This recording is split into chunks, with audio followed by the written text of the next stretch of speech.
네, 이번 이야기는 그 조선시대 때 그 왕실의 그 출산, 그리고 그 출산한 이후에 그 태교는 어떻게 했는지에 대해서 알아보도록 하겠습니다.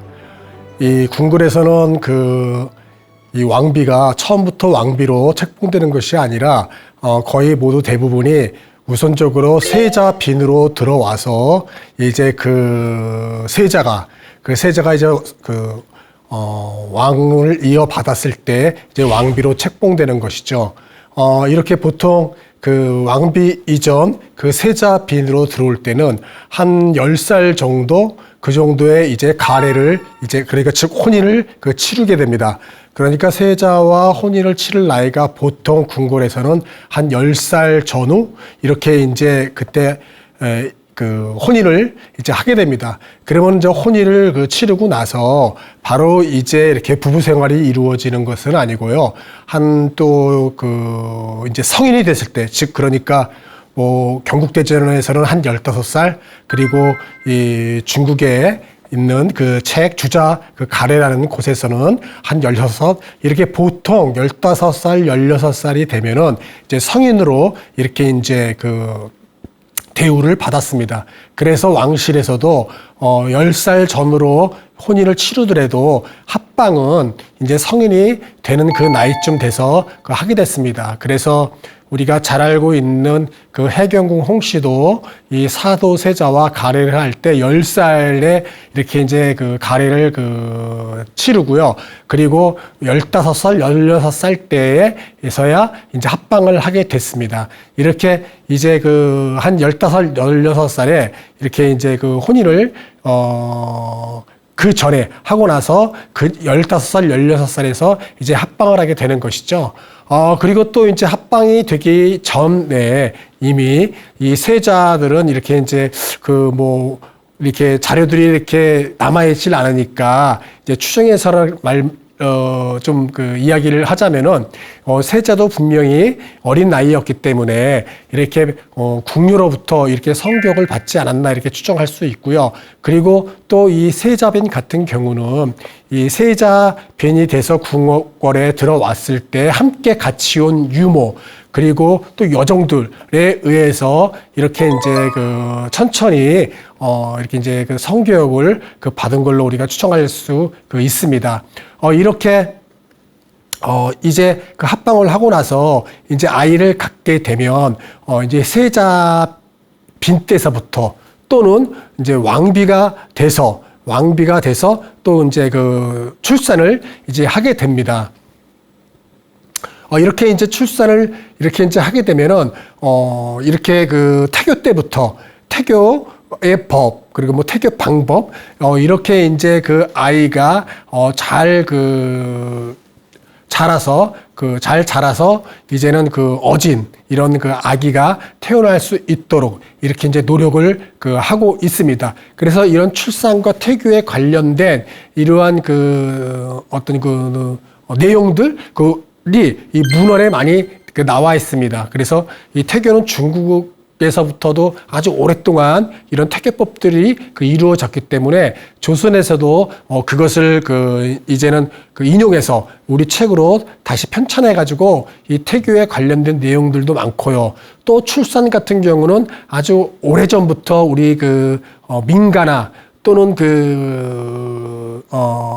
이 중국으로부터 들어왔던 책자들에 의해서 이러한 것들로 인해서 이렇게 이제 이 출산에 대한 어떤 과정들, 이러한 것들도 기록들이 많이 나와 있습니다. 그래서 그러한 기록물을 통해서 우리가 한번 이 왕실에서는 이 출산을 어떻게 했고 또 태교는 어떻게 했는지 한번 살펴보겠습니다.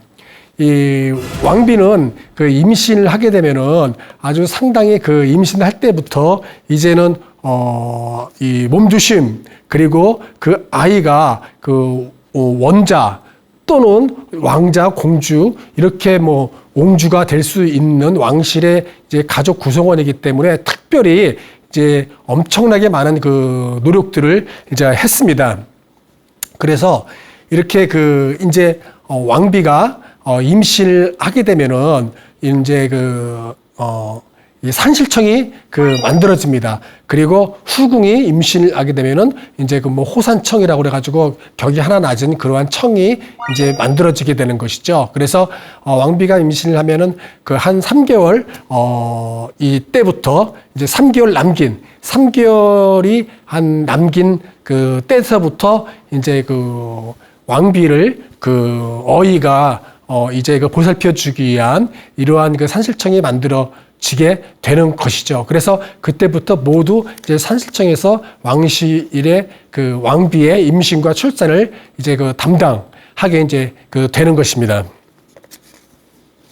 이렇게 이제 이런 관청도 만들어지고요. 그래서 특별하게 이제 이런 왕비를 산모를 이제 보호하는 이런 관리가 이제 들어가게 되는 것입니다. 그리고 나서 이제 또 한 달 전쯤 이제 출산하기 한 달 전쯤 되면은 그때서부터는 다시 산실을 꾸미기 시작합니다. 그러니까 이 산모가 이렇게 이제 산실에서 아이를 낳을 준비를 하는 것이죠. 그 준비 과정에서 흥미로운 것들이 이제 몇 가지 이렇게 기록들이 나와 있습니다. 그러니까 이 한국정신문화연구원이라는 이런 지금 현재 우리 역사 기록물들을 보관하고 연구하는 그러한 곳이죠. 그리고 거기 장서각에 이 출산과 태교에 관련된 이러한 자료들, 문헌들이 많이 수정되어 있습니다. 그래서 아주 구체적인 것까지도 우리가 이제 알 수가 있는데요. 이 산실방위는 이제 뭐 방위도, 차지부, 최생부, 좀 이렇게 우리가 잘 듣지 못했던 이러한 것들을 이제 이제 붙여 놓기 시작합니다. 그러니까 방위도라고 하면은 우리가 24방위에 이제 우리가 12지간지 이것을 갖다 각 방위에 맞게 이렇게 이제 붙여 놓고요. 그래서 상당히 방을 갖다가 어떻게 이제 어떤 방향에 맞추어서 이러한 기운들, 이러한 것들을 받을 수 있도록 이렇게 이제 아마 그렇게 방위도를 붙여놓은 것 같습니다. 그리고 또 이제 차지부라고 그래가지고요. 이제 산실엘 그리고 뭐 산모 그리고 이제 잘 이렇게 이제 순선할 수 있도록 이러한 것들을 빌기 위한 기원하기 위한 주문. 이에요. 그러니까 이것도 일종의 부적 같은 건데 이런 것을 주문을 뭐 이렇게 하기 위한 것을 또 이제 아주 길한 방향에 이렇게 또 붙여 놓습니다. 그리고 또 이 최생부라는 것은 이제 부적입니다. 그러니까 이 빨간 글씨로 쓴 부적을 또 방에 이렇게 길한 방향 쪽에 또 붙여 이제 놓게 되는 것이죠. 그러니까 이 산실방은 뭔가 이렇게 때 당시에 어떤 유교 국가였지만은 산모의 안정과 그리고 아기가 순산하기 위한 뭐 이러한 것들을 갖다가 지켜 달라고 하는 상당히 좀 지금의 관점에서 보면은 미신적인 것일지 모르겠지만 그때 당시에는 상당히 절실한 이러한 것을 갖다가 기원하는 의미로 이제 이러한 것을 산실방을 이렇게 꾸몄다고 합니다. 그래서 어떠한 뭐라고 그럴까요? 이제 또 이 구조였냐면 자 이런 어떤 이제 방의 이제 구조였다고 해요. 그래서 저 빨간색으로 이제 막 이렇게 이제 표시되어 있는 것들이 이제 맨 처음에 맨 위에 있는 것들은 뭐 24방위를 이제 하는 거고요. 또 이제 중간쯤에 있는 거는 이제 차지부라고 그래가지고 그런 주문들을 써놓은 것들을 이제 붙여놓고요. 또 이 부적을 또 이제 이렇게 붙여놓는 겁니다. 이제 이러한 것들이 이제 길한 방향에 이렇게 이제 붙여 있게 되는 거고요. 또 그리고 이 산모가 눕는 곳에서는 이렇게 아주 고운 볏짚을 깔고 또 이제 뭐 가마니를 깔고 또 그 위에는 이제는 뭐 또 아주 고운 또 뭐 이렇게 이제 볏짚 같은 거 이런 풀 같은 것들을 또 깔아놓고요. 그리고 나서 뭐 양털 방석 깔고 또 뭐 이렇게 뭐 기름종이 깔고 기름종이 위에는 또 백마 이 흰 말의 가죽, 백마 가죽을 또 깔았다고 합니다. 또 그 위에는 또 또 이제 이렇게 아주 고운 볏짚 풀 같은 걸 깔고 막 이렇게 그 산모가 누워 있는 산자리도 상당히 무엇인가 이렇게 그 기원하는 뜻의 정성 들인 것을 그 보여주는 이러한 것으로서 이렇게 이제 산모가 누울 자리도 그 만들고 있습니다. 그래서 뭐 산모가 누운 자리에는 이제 뭐 달이 떠오르는 방향으로 이제 그 만들고 또 이 산모가 눕는 자리에 그 백마의 가죽의 그 머리 부분은 뭐 비단을 놓고 또 아래 부분은 날다람쥐를 놓고 막 이렇게 상당히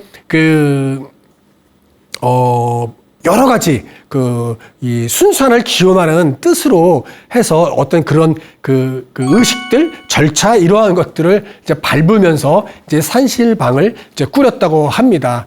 이렇게 해서 이제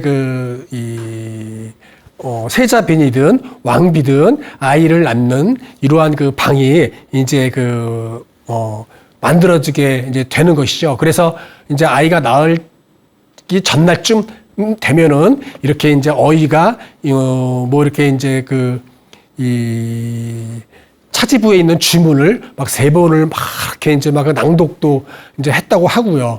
그리고 또 이제 이제 낳을 때는 그 의녀가 아이를 받았다고 합니다. 자, 이렇게 해서 이제 아이를 낳게 되면은 또 이제 국왕이 구리방울을 흔들어서 이렇게 사축을 또 했다고 합니다. 그렇게 해서 이제 아이가 이제 탄생 되는 것입니다. 이렇게 이제 또 이제 아이가 태어나게 되면은 이렇게 이제 아이가 태어나게 되면은 이제 여기에 있어서 또 아주 중요한 또 의식이 남아 있습니다. 지금 나온 이 사진은 창경궁의 경충전인데 바로 저 경충전에서 이제 승하하신 분이 우리가 되게 잘 알고 있는 성종의 이제 비죠. 인수대비 이렇게 이제 또 숙종의 비였던 인현왕후 뭐 이러한 분들 그리고 해경궁 혹시 이러한 분들이 돌아가신 이런 집이기도 합니다. 경춘전인데요. 또 이 집에서는 또 정조와 헌종이 태어난 집이기도 합니다. 그러니까 정조와 헌종이 태어났을 때도 바로 아까 그러한 산신방을 꾸미고 두 왕이 이제 태어났다는 것을 알 수가 있습니다.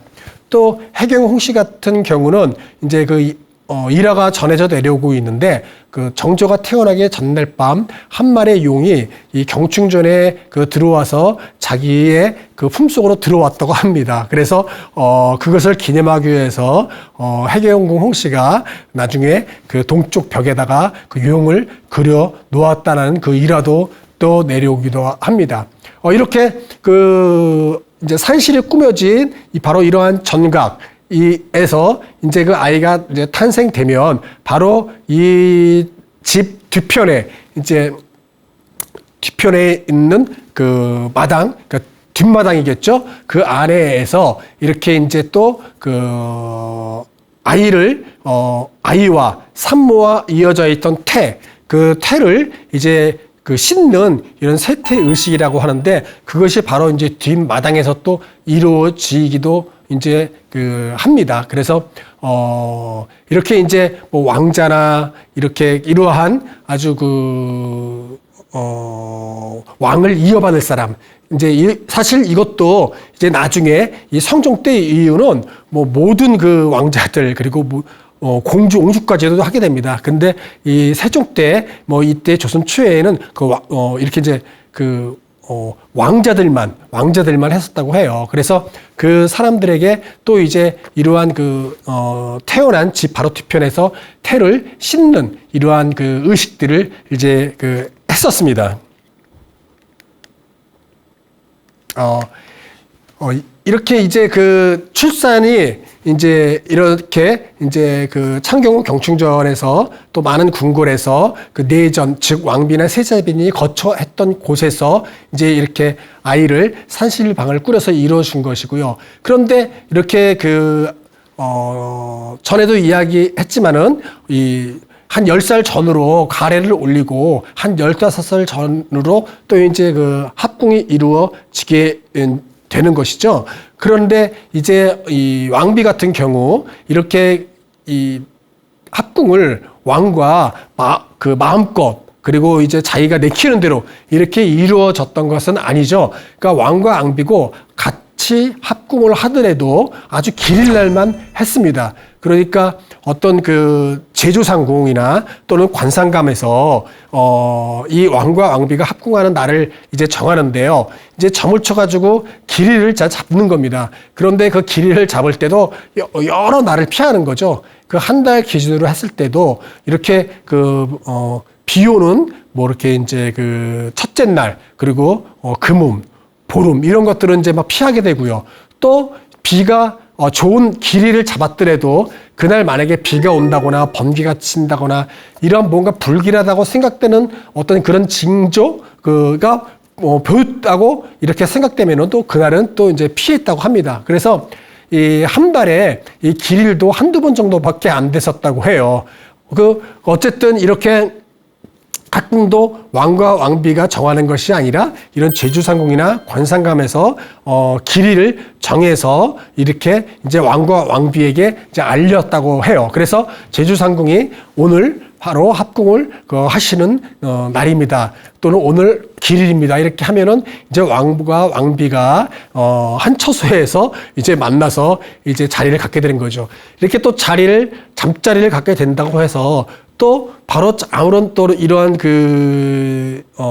과정 없이 이 잡자리를 함께하는 건 아니고 또 바로 그 주변에 이제는 그 지밀상궁이라고 그래가지고 그 상궁들이 그 한 가운데 왕과 왕비가 잠을 잘 때 그 주변에 있는 그 방에 모두 들어가 있는 것이죠. 그래서 방에 한 명씩 여러 방에 이제 들어가서 지밀상궁들이 또 아침까지 이제 그 당직을 쓰는 겁니다. 그러니까 불상사를 이제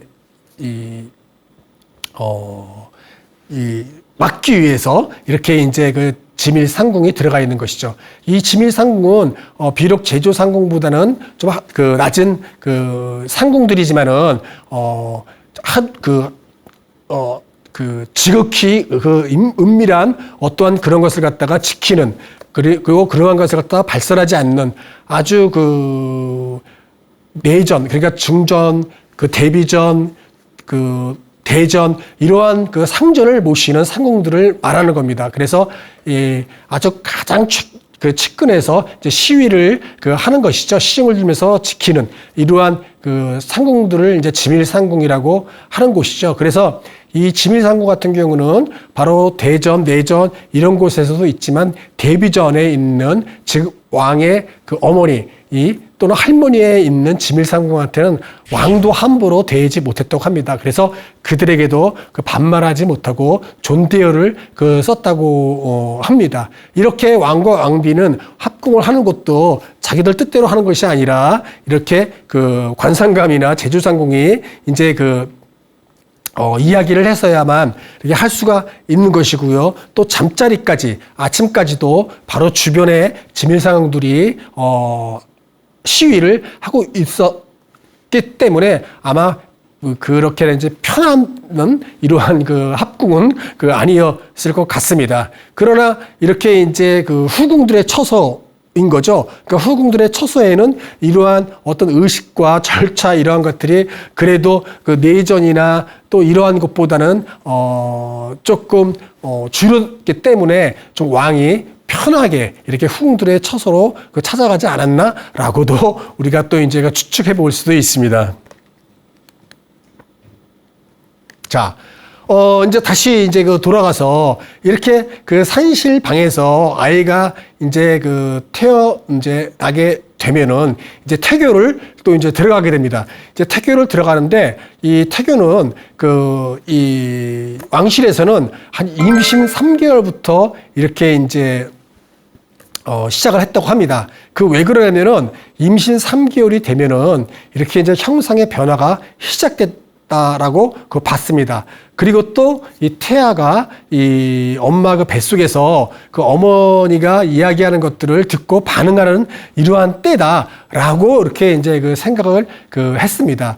이러한 그 것이 이제 그 태산요록이라는 이런 책자에도 아주 구체적으로 그 자세하게 그 나와 있습니다. 그래서 이 태산요록은 이 중국의 그 천인방인가요? 그런 그 중국의 의학서를 인용해서 다시 그 편찬한 책인데, 여기 이제 태교서부터 이렇게 아주 상세하게 구체적으로 이제는 어떻게 해야 되는지 이러한 것들이 이제 그 나와 있는 것입니다. 그러니까 여기에 그 태산요록을 또 이제 보면은 이제 이러한 것들이 이제 그 조선 초에 이것이 이제 세종 때 이제 그 편찬된 책인데, 이렇게 조선 초에는 아주 구체적이고 세부적인 것들을 아주 잘 지켰던 것 같습니다.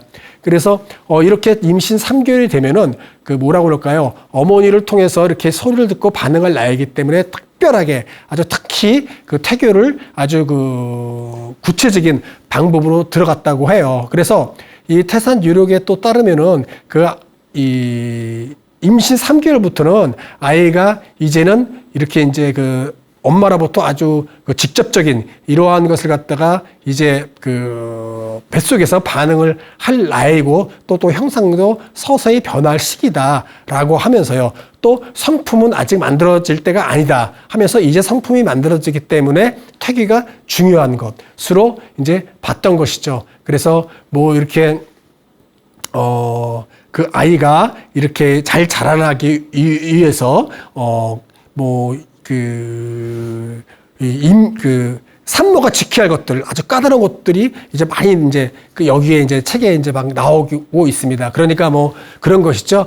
음식도 가려서 먹어야 되고 반듯하게 뭐 누워야 되고 뭐 이런 그 것이죠. 그리고 또 이제는 좀 더 나아가면은 이 산모가 이렇게 현악기, 관악기를 손으로 이제 익혀야 되고, 또 그리고 또 이제는 그 음악도 이렇게 그 듣는 것은 물론이거니와 또 이 시경 또 서경 이런 것들도 이제 낭독하면서 이렇게 이제 그 성품을 만들어 나가는 그런 때다. 그렇게 해야 아이가 이렇게 그 이제 용모도 단정하고 또 이제 이 총명해지고 이러한 것들이 여기에 그 여러 가지 많이 이제 써 있습니다. 그리고 또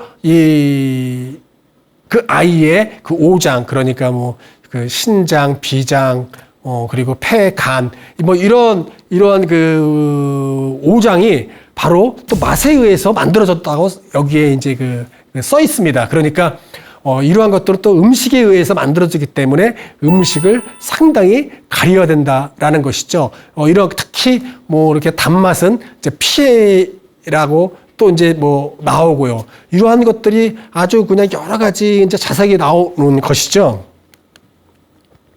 또 이제 3개월 때부터는 그랬었는데, 이제 5개월부터는 이제 뭐 이렇게 천자문, 동문선수, 명심보감 이러한 것들을 이제 그 낭독해서 듣게 하고요. 그리고 또 이제 7개월부터는 또 고기완천을 또 피하라고 또 이렇게 태교의 그 태교법에 나와 있습니다. 그러니까 이 천자문은 우리가 그 잘 알다시피 그 사온 절구로 된 그 250개의 문자지 않습니까? 한 글자도 똑같이 겹치는 것이 없다 그래가지고 한자 그 처음 이렇게 이제 공부하는 학습용으로 아주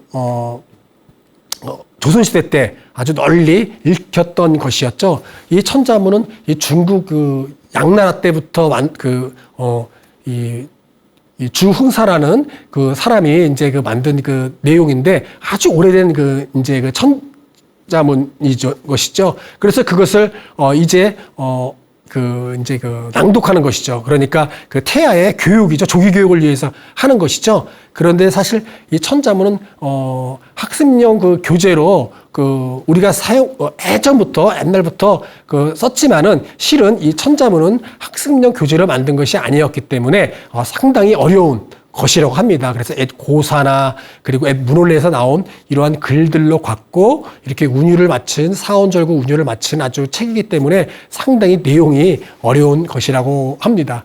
그리고 동문선습은 우리 중종 때 이제 만들어진 책인데 우리가 잘 알고 있는 오륜, 뭐 이렇게 뭐 부자유신, 군자유신, 붕우유신, 막 이러한 것들의 어떤 유교적인 덕목, 이러한 것들과 함께 이 중국의 이 우왕 그 상제부터 이렇게 명나라, 그리고 또 조선 같은 경우는 이 단군 때부터 이렇게 이제 조선 때까지 이렇게 이제 역사서가 이제 나와 있는 겁니다. 그래서 천자문을 띈 학동들이 공부하는 건데, 이러한 책들, 그래서 현종 때는 이 동문성습이 왕세자의 교육용 책자로도 이제 활용됐고요. 그리고 또 명심보감 또 있죠. 이것도 중국의 어떤 금과 옥조 같은 문구 같은 격언, 이러한 것들이 이제 만들어진 것이죠. 그래서 이러한 것을 또 이제 이 산모 앞에서 이렇게 이제 낭독하고 또는 산모가 읽고 하면서 인성을 이제 만들어 나가는 이러한 것을 합니다. 그리고 7개월부터는 또 이제 고기를 반찬을 피하고 그 아이의 태아에게 조금 콩으로 된 반찬이나 뭐 이렇게 채소 종류, 그리고 이렇게 옆으로 다니는 개, 그리고 뼈 없는 문어, 이런 것들은 피했다고 해요. 그렇게 하니까 3개월부터 태어나길 때까지 아주 그냥 이 태교가 상당히 많이 구체적이고 자세하게 나와 이제 있는 것입니다. 그래서 이 동의보감 같은 경우에도 이 태교법에 대해서 나와 있기도 합니다. 그래서 이 동의보감 같은 경우도 상당히 태교를 조심스럽고 잘 해야지만이 아이가 단정하고 바르게 나온다라고 하면서 이제 강조를 또 이제 하기도 합니다. 그리고 또 이렇게 이제 태교 때 지켜야 될 여러 가지들이 우리가 잘 알고 있는 율곡이이도 성악지묘라는 책에서 이 율곡 선생님도 이 태교를 어떻게 해야 된다라고 하면서 구체적으로 또 이렇게 자세하게 이렇게 말을 합니다. 또 이제 거기서 흥미로운 거는 다 여러 가지 비슷한데, 또 이 성악지묘 같은 율곡이가 쓴 책에는 또 이렇게 이제 장님이 밤에 이렇게 이제 시를 또 외우게 해서 이제 듣게 하는, 또 해야 된다라고도 이렇게 또 나와 있습니다. 어쨌든 태교에 대해서 많은 관심과 그 태교를 통해서 아이가 인성을 제대로 갖추고, 또 태교를 통해서 그 아이가 총명해지고 현명해진다라고 하는 겁니다. 그래서 이 여자아이 같은 경우는 또 태교를 잘 해야지만이 여자아이가 이뻐지고 단정하고 남들이 흠망한다. 그러니까 우러러 보게 된다라고 하면서 여자아이도 예뻐지고 남들이 우러러 보고 이렇게 성품이 뛰어난 이러한 여성이 된다라고 또 이제 나옵니다. 그러니까 태교를 안 지킬 수가 없는 것이죠. 그러니까 특히 왕실에서는 왕자나 공주이기 때문에 더욱더 또 그 아이가 왕이 될 수 있는 가능성이 높기 때문에 왕자나 이런 공주들에게 상당히 아주 특별하게 태교들이 이루어졌다고 합니다. 자, 이렇게 해서 이제 아이가 이제 순산에서 나게 되면은 그 왕은 이제 국가에 대해서 상당히 커다란 백성들에게 혜택을 내려줍니다. 그러니까 가깝게는 왕실에서 이러한 산실청에 있는 관리들, 그리고 그와 관련된 사람들에게 이제 상당히 후한 이런 대접과 이런 관직의 승진과 이러한 것들이 이제 이루어지는 거고요. 또한 백성들에게도 많은 또 혜택들이 이루어집니다. 그러니까 이 정조 같은 경우는 이제 이 모든 이러한 백성들에게 특히 나이 드신 노인들에게 이렇게 이제 쌀도 고기도 내어주고, 또 여기에 70살 넘어간 조정의 관원들에게는 관직도 한 단계 더 높여주고, 막 이러한 것들처럼 이렇게 이 왕실에 관계된 이 아이를 태어나게 관계된 이런 관원들과 백성들까지도 모든 사람들에게 이 어떤 혜택이 돌아가는 아주 정말 큰 경사였었습니다. 이 또 한편으로는 대사면령이 내려집니다. 이제 세종 같은 경우는 그 23년인가요? 그 23년간 만에 이제 원손 단종이 태어났습니다.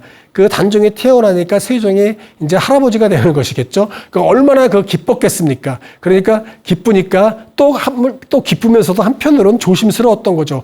모든 이런 죄인들을 대사면을 하고 싶었지만 조심스럽게 이제 관리들에게 이제 묻습니다. 이렇게 이제 원손이 태어난 이 경사스러운 나라이기 때문에 그 유배형까지 이렇게 큰 중죄인이 아닌 사람, 그리고 또 이렇게 아직까지 형이 미결수 죄인들, 이러한 사람들은 모두 대사면을 해주자고 신하들에게 조심스럽게 묻습니다. 그러니까 이 신하들이 무슨 말이냐고 하면서 이런 경사스러운 말에 그런 걸 따지지도 말고 모든 죄인들을 모두 대사면해야 됩니다. 라고 하면서 이 세종의 기쁨을 응원해주고 지지해줍니다. 그래서 대사면령이 이렇게 내려지기도 합니다. 이렇게 아주 국가로서는 아주 모두가 이러한 이 경사를 받는 게 되는 것이고요. 또 왕실에 있어서도 상당히 아주 커다란 이러한 축복된 이러한 이제 일이기도 했었습니다. 자, 이렇게 이제 이 출산을 하게 되면은 이 경사스러운 날이고, 또 이렇게 아이가 태어난 것은 바로 이 산모와 그리고 아이를 이어주는 탯줄과 태반을 얘기하는 것이죠. 그러니까 그 태에 관계가 있는 것이라고 생각했습니다. 그러니까 이 태라는 건 생명선이고 이 태에 의해서 아이가 낳은 거기 때문에 이 태에는 바로 그 아이의 어질고 어리석음고 그리고 성하고 쇠함이 모두 태의 관계가 있다라고 생각을 했습니다. 그래서 태에 상당히 중요하게 봤던 것이었죠. 그래서 조선시대 초에는 부터 이렇게 이제 이게 전통이 돼가지고 조선시대 내내 이러한 태에 대한 생각과 관념이 이제 만들어지게 이제 되는 겁니다. 그렇기 때문에 이 태를 아주 상당히 중요하게 그리고 소중하게 이제 관리를 했습니다. 그래서 그때 당시 세종시대 때 유명했던 풍수지리학자, 풍수학자였던 또 정앙이라는 사람은 이 태에 대해서도 아주 많은 관련된 이야기들을 했습니다.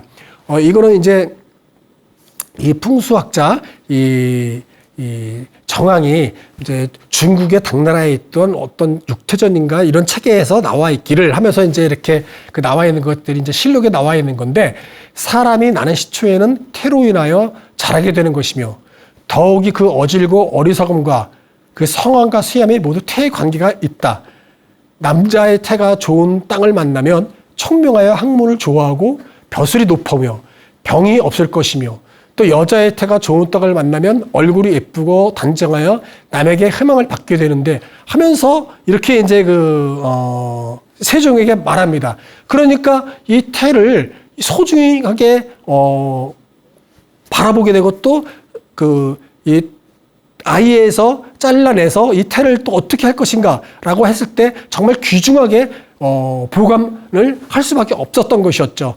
그러니까 중국서부터 이 태는 우리나라에 이 태교가 들어오게 되고 이 태를 또 이렇게 이제 중요한 이러한 생각들을 갖게 됐기 때문에 이 태교법이 중국으로부터 들어왔지만은 이렇게 태를 소중히 생각하고 관리하는 건 또 우리만의 또 고유한 전통이었습니다. 그래서 이것을 이제 지켜서 이것을 이제 이 아이가 원자 또는 왕자로서 이렇게 잘 자라날 수 있도록, 그리고 또 유교적인 덕목을 갖춘 성품을 갖춘 사람으로서 인성을 갖춘 한 아이가 되도록 이렇게 이 태에 대해서 상당히 중요하게 생각했던 것들이 이 실록에서 나와 있는 기록물들을 보고 우리가 또 이제 알 수가 있습니다. 이렇게 이제 태를 소중하게 또 다뤘고요. 또 이 아기는 이제 엄마가 아기를 낳으면 이제 그 뒤부터는 이제는 바로 이제 유모가 아이를 젖을 먹여가면서 키우게 됩니다. 그러니까 이 왕실에서 왕자나 공주나 이러한 사람들의 그 유모는 특별히 아주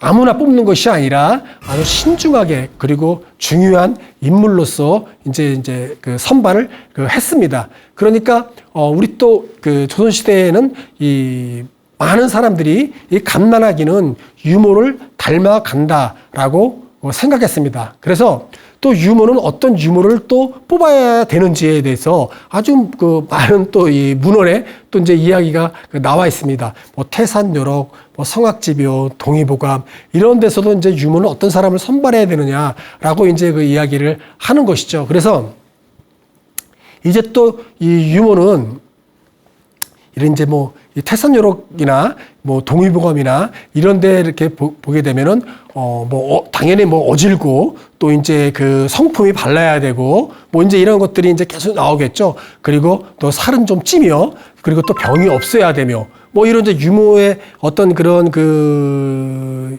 신체적인 것들 그리고 또 이 성품적인 것들 이러한 것들을 까다롭게 다 심사해 가지고 이제 유모를 이제 선발을 했던 것이죠. 그래서 이 갓난아기가 유모품에서 자라고 유모의 젖을 먹기 때문에 이 갓난아기를 닮아 간다고 이제 생각을 했던 것이었습니다. 그렇기 때문에 유모를 그 뽑는 데 있어서도 상당히 많은 이러한 시간과 그리고 아주 중요하게 그 생각을 했던 것이었죠. 그런데 이제 그 유모는 보통 어떤 사람들이 뽑히냐면은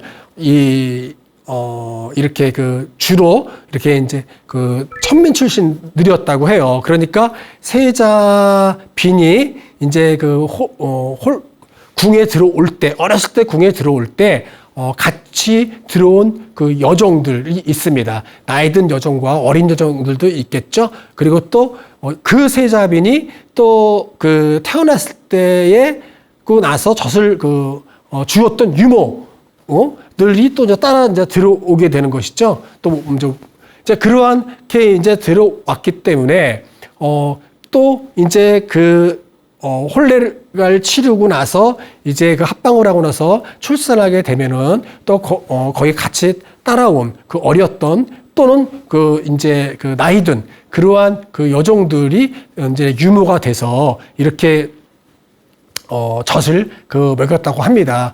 그래서 이 젖을 먹였기 때문에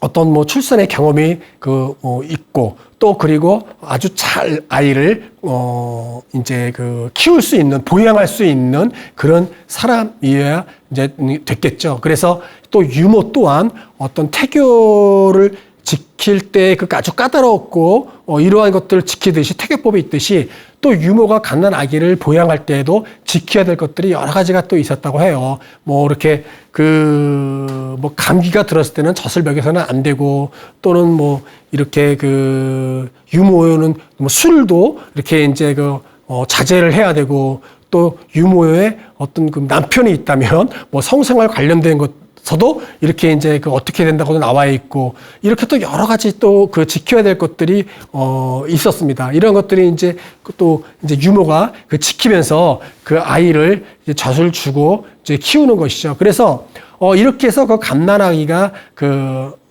자랐기 때문에 이 엄마에 대한 어떤 그러한 애정도 당연히 있었겠지만 특히 유모 자라나는 모든 과정을 곁에서 지켰던 유모에 대한 애정은 아주 엄청났었다고 해요. 그래서 이렇게 우리 조선에 있는 왕들을 자기를 키워준 유모를 이렇게 이제 다 커가지고 이렇게 이제 나 몰라라 하고 다시 궁 밖으로 내보내거나 다시 뭐 종으로 되는 것이 아니라 상당히 높은 이러한 직책과 그리고 생활에서도 대우를 해줬던 사람이 바로 유모이기도 했습니다. 그래서 성악지비라는 책에 보면은 이렇게 또 나와 있습니다. 유모를 고르는 일은 자식을 가르칠 스승을 뽑는 것이다. 그래서 유능한 자를 고르되 너그럽고 인자하며 따뜻하고 공손하며 예의를 차리고 아를 삼가는 여인을 자식의 스승으로 삼는다. 유능한 자란 결국 자식을 가르칠 스승을 일컫는다. 그러니까 유모를 선발해서 그 아이의 젖을 먹여주는 것, 이것은 바로 그 자식을 가르칠 스승을 뽑는 거나 마찬가지다. 자, 그렇게 그 뽑는 사람이었기 때문에 아주 비록 신부는 이렇게 그 천민이었지만 그 상당히 이 왕실에서는 그를 되게 높이 이렇게 대우를 해주기도 했습니다. 그래서 여러 왕자들 중에서 이제 내가 키운 그 왕자가 임금이 된다면 그 유모는 봉보 부인으로 그냥 바로 격상이 되는 겁니다. 그러니까 봉보 부인이라는 건 종일품이에요. 그러니까 이 영의정보다는 낮고, 정일품인 영의정보다는 낮고, 또 그 정이품인 이 판서들보다는 높아요. 그러니까 봉보 부인이 얼마나 높은 그 직책인지 알 수 있겠죠. 종일품이란 품계를 받게 되는 겁니다. 이렇게 유모는 봉보 부인으로 격상되면 궁궐에서 이 봉보 부인으로서 그 자리를 잡고 있게 되는 것이죠. 이 봉보 부인은 이제 그 내명부 직첩은 아니고요. 외명부 직첩이지만 바로 그 임금께서 그 봉보 부인으로 이제 격상을 해주는 것이죠. 이 봉보 부인은 세종 때에 이렇게 이제 이러한 만들어졌다고 해요. 그래서 이 세종 때 그 신하들이 바로 어떤 그런 유모들을 아주 중국에서 이렇게 이 한나라, 진나라, 뭐 당나라, 송나라 막 이렇게 그 유모에 대해서 상당히 높인 관직을 주면서 대우를 했었으니 우리도 그의 어떤 것을 받아들여서 우리 조선도 유모에게 봉보 부인으로 격상을 해줬으면 좋겠습니다 해서 아름다운 이름으로 지어주자 해서 봉보 부인이라 이름을 만들어 가지고 이렇게 자기의 자기의 만화를 높여 부르는 이 부인이라는 말로 이렇게 이제 봉보 부인으로 격상을 하고 그때부터 이러한 제도들이 만들어져 가지고 내려오게 됐습니다. 그러니까 아주 상당한 이제 어떤 그런 권력, 어떠한 권한이 있는지를 모르겠지만 이 권력을 갖게 이제 했다고 합니다. 이렇게 조선시대 때 이렇게 많은 그러한 수고를 겪는 태교, 그리고 나중에 아이가 태어나면 또 그 아이에게 모두 유모가 맡겨져서 그 유모에게 그 아이를 키우게 하고 또 그 아이가 왕이 되면 그 유모에게는 봉보부인이라는 높은 직책까지 주어주면서 상당히 이 태교법과 그리고 이러한 그 유모애를 대우하는 것과 하면서 아주 어릴 때 어떤 품성, 인성, 어떤 이런 것들 때문에 그 아이를 책임지는 사람과 뱃속에 있을 때부터 한없는 이러한 어떤 노력들이 이루어졌던 것들이 또 조선시대의 어떤 출산 그리고 태교와 또 보양하는, 키워주는 유모에게도 그렇게 대우했던 것들을 통해서 우리가 얼마나 소중하고 귀중하게 한 아이가 태어나는 과정을 이번 강의를 통해서 우리가 알 수 있게 됐습니다. 네, 강의 마치도록 하겠습니다. 감사합니다.